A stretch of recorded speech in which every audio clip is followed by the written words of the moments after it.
August 20th, 2019. Today, I want to talk a little bit about the VA bill that was denied again on Friday. It didn't pass.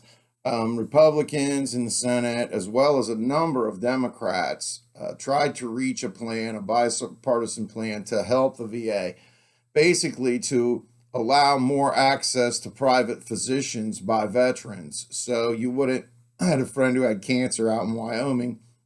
He's way down in Cody. He had to go to Sheridan to get help. And, it's a long drive, like 2.5 hours through mountains when he had cancer, and he had to go repeatedly. If this bill had passed, he could see a private care physician near him to get this done.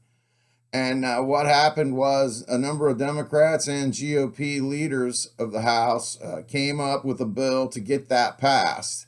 And Nancy Pelosi and the director of the VA, which happens to be a Democrat on the House, said that it would not ease access and allow them, less wait time to get a doctor. Sometimes veterans have to wait 30 days, 90 days, 120 days to get into a doctor, just for a regular doctor, because of the system now. So what we got happening is Pelosi and them are stepping forward and doing something political to try to set a tone for how they can control what gets done budgetarily. 3.1 trillion was allocated, but it leaves out the ability for the veterans to be able to go to a private care physician and get help sooner than waiting days and months to get help. And nonetheless, the VA does need to be reformulated. It's known. You're just throwing money into it. I mean, that's an obsolete concept we're using to run it now. And we got to come up with something different and new that works in a modern world.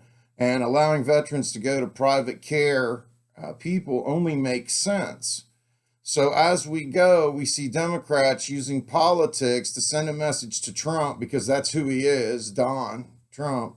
And, and veterans get left out in the cold. And then she steps back and says, oh, this doesn't make it quicker for them to get in. This doesn't allow ease of access. We have to send a message, quote unquote.